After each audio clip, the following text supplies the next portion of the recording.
শুভ সকাল বন্ধুরা, কেমন আছো তোমরা? আশা করছি সবাই সুস্থ আছো, ভালো আছো। আমিও মোটামুটি বেশ ভালোই আছি। তো মালদা জেলার ছোট্ট একটা গ্রাম থেকে আমি শম্পা, আমার নতুন একটা ব্লগে তোমাদের অনেক স্বাগত, অনেক ভালোবাসা। তো আজকের ব্লগটা আমি এখান থেকেই শুরু করছি। তো চলে আসলাম আমি, যেটা প্রত্যেক দিন কাজ, ঘুম থেকে উঠে, সেটা হলো এই যে গোবর জলটা দিতেই হবে, না দিলে তো মা একদম বকাবকি করবে সকালবেলা। তো তার জন্য আমি ঘুম থেকে উঠে আমি আগে দিই, আর যেদিন একটু পরে উঠি তখন মা দেয় আর কি।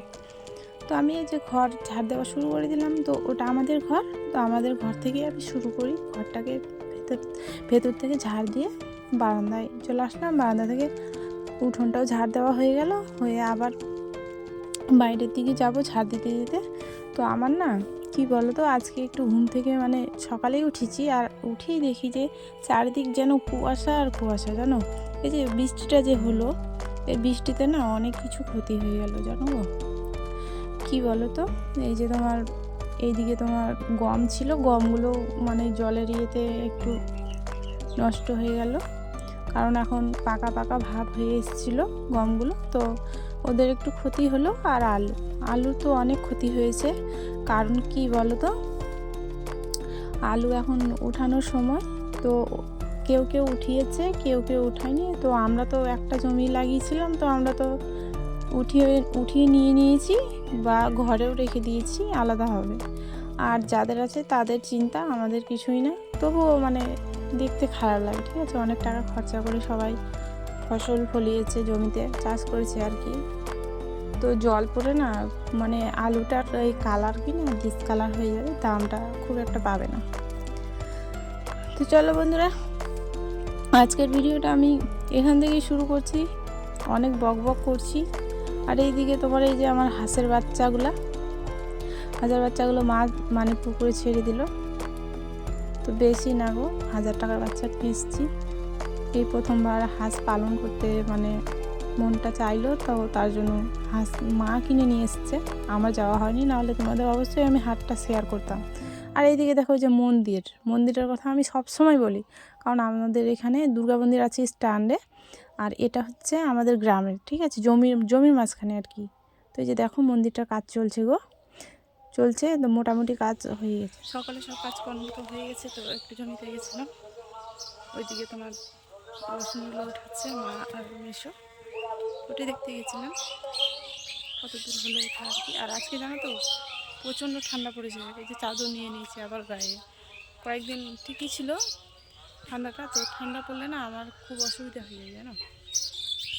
তো তার জন্য গেলাম, আর দেখছি যে জমিতে একদম সেই কুয়াশা লাগিয়েছে, মানে কিছু দেখা যাচ্ছে না। চলো আরও কাজ বাকি আছে, তো ওগুলো আমি করি। তোমরা সবাই ভিডিওটা দেখতে থাকো আর সঙ্গে থাকো, আশা করছি তোমাদের ভালো লাগে। এদিকে তোমার আমাদের এখানে মানে কীর্তন হচ্ছে, তো কীর্তন তো দেখতে মানে যাওয়া হয়নি, যেতে হবে।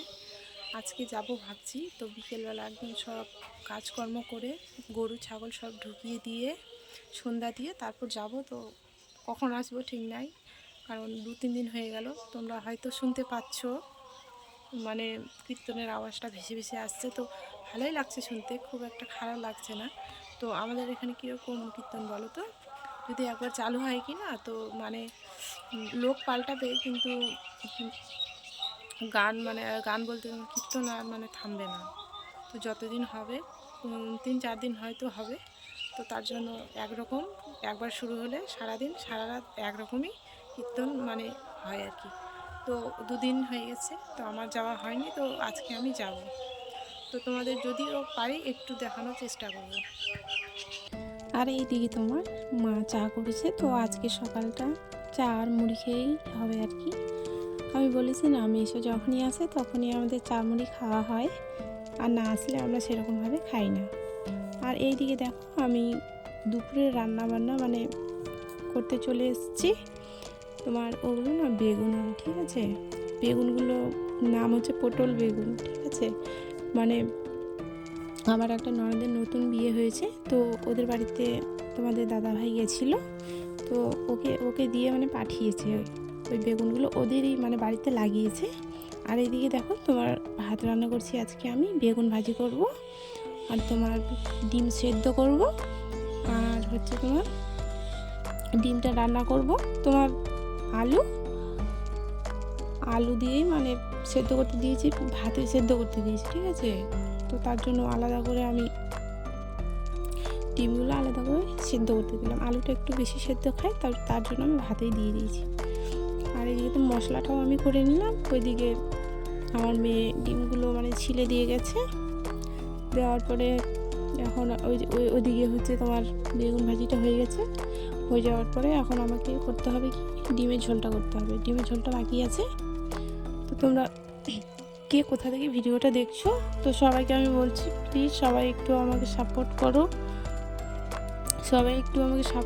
প্লিজ। আর দেখো বেগুন ভাজিটা কেমন লাগছে দেখতে, ক্যামেরাটা একটু কাছাকাছি নিয়ে গেছিলাম, তোমরা একটু বলো। এই যে এইদিকে আমার মেয়ে ডিমগুলো ছিলে রেখে দিয়েছে, তো আমি ডিমগুলো এখন ভেজে নেব।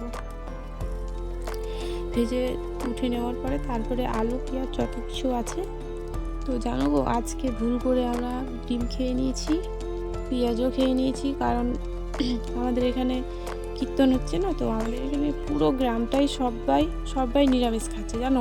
তো আমরা মানে ভুল করে আজকে ডিম মানে সেদ্ধ করতে দিয়ে দিয়েছি। তো ভাবলাম যে না, আজকে খেয়ে নিই, কিন্তু কালকে থেকে আমরা নিরামিষ খাবো। তো কালকে থেকে আমাদেরকে নিরামিষ খেতেই হবে, কিচ্ছু করার নেই, সবাই খাচ্ছে। তো আমাদের কালকে হাটবার ছিল, তো হাটে জানো তো মাছ আসেনি, কোনো কিছুই আসেনি জানো। সবাই জানে যে ওই গ্রামের লোকেরা এখন খাবে না, মাছ মাংস খাবে না, ঠিক আছে। তো তার জন্য এদিকে দেখো টমেটো আলু, এই যে সিদ্ধ করা আলুগুলো তো কষিয়ে আর নামিয়ে নেবো আমি রান্নাটা, ঠিক আছে। আমার ভিডিওটা যদিও একটু ভালো লেগে থাকে, তো আমার চ্যানেলটাকে সাবস্ক্রাইব করে একটা লাইক করে দিও, তাহলে ভিডিও বানার প্রতি না আগ্রহটা আরও বেশি বেড়ে যাবে। তো যারা সাবস্ক্রাইব করে রেখেছো তাদেরকে অসংখ্য ভালোবাসা আমার তরফ থেকে। আর যারা করনি, তো তারা চ্যানেলটাকে সাবস্ক্রাইব করে দিও, আমার ছোট্ট একটা পরিবারের সদস্য হয়ে যেও। তো এদিকে আমার রান্নাবান্না কমপ্লিট। তো আমি চলে এসেছি এখন জমিতে। কি করতে বলো তো, আমার রোজ দিন একটাই কাজ, যে আমি ঘাস কাটতে যাই সকালে আর বিকেলে। তো রান্নাবান্না হয়ে গেছে, খাওয়া দাওয়া হয়ে গেছে, এখন আমি জমিতে চলে এসেছি। তো দেখো ভুট্টার গাছগুলো এত লম্বা হয়েছে, আর তোমরা আমাকেও দেখা যাবে না। তো চলে এসেছি ঘাস কাটতে। তো চলো বন্ধুরা, আজকের ভিডিওটা আমি এখানেই শেষ করছি। তোমরা সবাই সুস্থ থেকো ও ভালো থেকো সব।